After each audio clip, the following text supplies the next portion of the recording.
Stop contributing to IRAs and 401ks.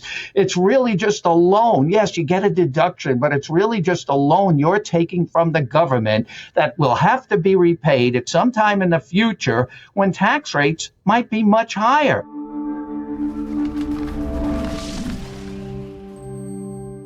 Well, just in time for tax day, some people, every spring they think about the groundhog. We think about Ed Slott back on Stacking Benjamins. That's the side that spring Ed is almost here. The fact that you're here, how you been? Good. And I do all these interviews at tax time, and everybody asks the same question. So I'm going to ask the question and answer it, and then we can move on. Right. Everybody's doing their taxes on every TV show, and this has been going on for 20, 30 years. So let's just get this off the table. People say, Ed, it's tax time, just like you did. See, very predictable. What can people do to save on their taxes they're filling out now? Here's the answer. Nothing. Nothing. That, unless you had a time machine, that already happened. What you should be doing is looking ahead. Yeah, you'll look at your taxes and then you'll do the same thing you did last year. Oh, if I only did this. Oh, if I could have done this whole woulda, coulda, shoulda. That's in the books. So when people ask, what can I do now? There's very few things. Maybe an IRA contribution, a deduction or something like that. But that's it, really. So let's move off of that and do some big picture planning where you can save taxes for the rest of your life. And not even little taxes, Ed. We're talking big money. Yeah, big money. Taxes on millions of dollars some people have in their IRAs and 401k, or hundreds of thousands. There's a lot of people with the stock run-up that have looked at their IRAs and 401k, say, wow, look at all this money. This is great.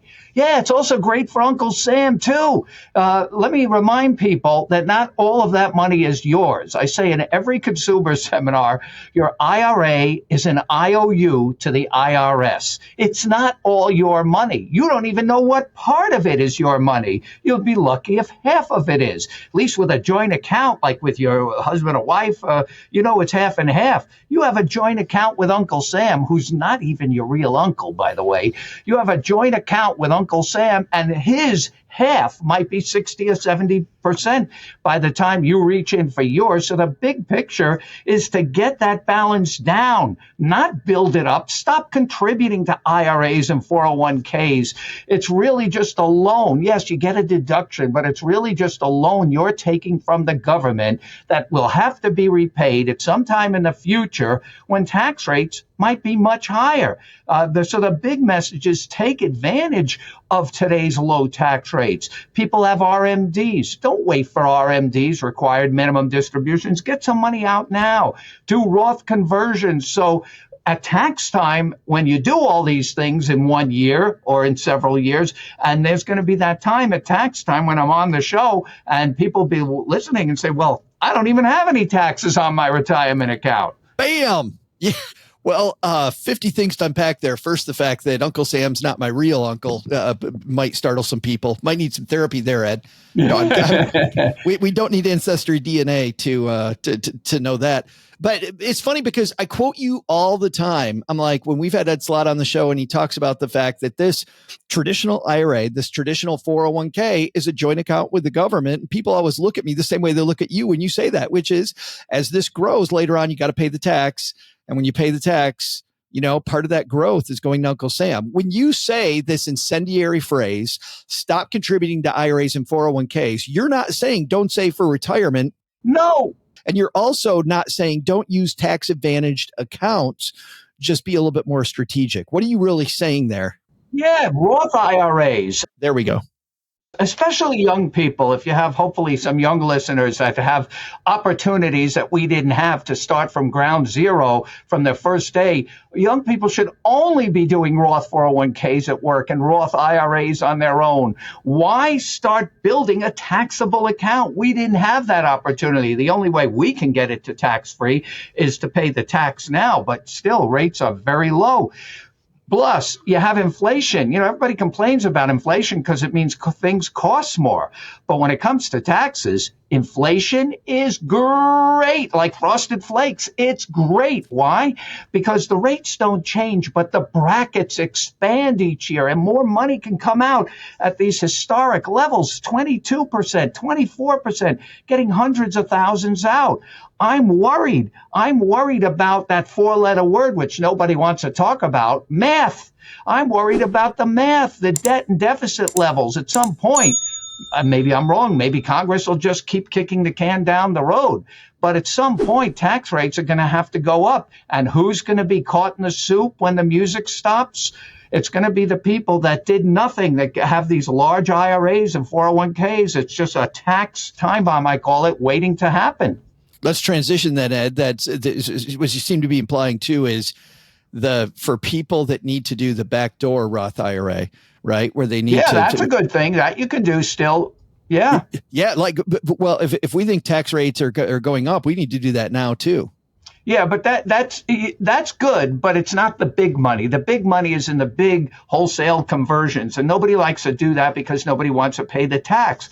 But what people are missing, that they're short-term thinking. They're short-sighted. That tax is going to be paid, not if, but when. And the classic foundational principle of all good tax planning, so you could save the most, is to always, and it's so simple and people miss the boat because they're short-sighted, always pay taxes at the lowest rates. That's it. That's how simple it is. And that may be right now. There is a change afoot when it comes to college planning. 529 plans, Ed, people have some long-term provisions they didn't have before. Tell us about those. That's new for this year. It's not going to solve the big problem. The big problem is people that took advantage. It's a great provision, these 529 tuition plans where you put money away for kids and grandkids. And some people have put hundreds of thousands of dollars away. And I've talked to some of these families and now wish they didn't because the darn kid got a scholarship. And now what do we do? And they have all this money, or they went into business or something. You know, remember, people make these plans when that kid is born. They don't know. And it sounds good. Every new parent, look, I'm a new grandparent. My daughter's, we got to do that right away. Yeah, because we know the kid's going to be in college. What do we know?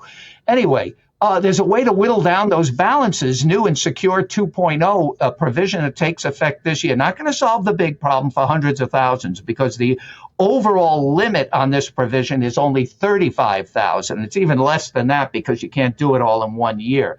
But the provision allows 529 balances to be transferred directly to Roth IRAs for the child or grandchild who the 529 was set up for. But there are many limitations. First, the account to qualify, the account had to be set up for 15 years. So you're talking about a long-term thing. And the last 5 years don't count. And it would have to go to the Roth IRA of the 529 beneficiary. And the beneficiary would otherwise have to qualify to make their own Roth IRA contribution by having their own W-2 earnings or self-employment income. And they can have already contributed to a Roth, because you can't contribute to a Roth, say this year, $7,000, and do this for $7,000. So you're limited to the annual amount. But this year, assuming the child qualifies on all of those, or the parents, or child, grandchild, they all qualify, you can actually double up. And not be limited to the, say, 7,000, because IRS has just confirmed that even though this provision, the transfer has to be a direct transfer from the 529 to your Roth, to the child's Roth, is effective this year. If you do it this year, and assuming the child otherwise qualifies, and you do it before April 15th this year, the normal deadline for making an IRA or Roth IRA contribution, it can qualify for last year, even though the provision isn't effective till this year. So you can put $6,500 in for last year. That was last year's amount, and do another $7,000. So that's you get a little bump, a little boost for this year. You can do 7 and 6, 13,500 if otherwise qualifying, but still takes a while to get to the 35,000. It used to be, Ed, that you could change, the 529 plan beneficiary if they didn't use the money. Can I change the beneficiary to me and then stick it in my Roth IRA? You were asking a question, very brilliant, because everybody has asked the same question. Nobody knows the answer because it was not made clear in the law. And unlike the other provision where you could double up that I just talked about, where IRS just came out and said you could do it, they haven't given any guidance on that. But everybody, including me, thinks is one 15-year term. The big question is, do I have to start the 15 years over if I change the beneficiary? And I don't think that's the spirit of the law. That would be ridiculous. Every time you change it, you got to start another 15-year run. I think it's going to carry over, but we don't know for sure. But that's the number one question we're getting on this. Well, and that's what we'll talk about next time you're with us, Ed. Thank you so much for being a mentor again to our Stacker community. I super appreciate you and your time, my friend. Remember, tax-free is always better. Move your money from forever tax to never taxed at low tax rates right now. That's the big message. IRA's bad. Anything tax-free like Roth, life insurance, even charitable planning, that's where you want to go.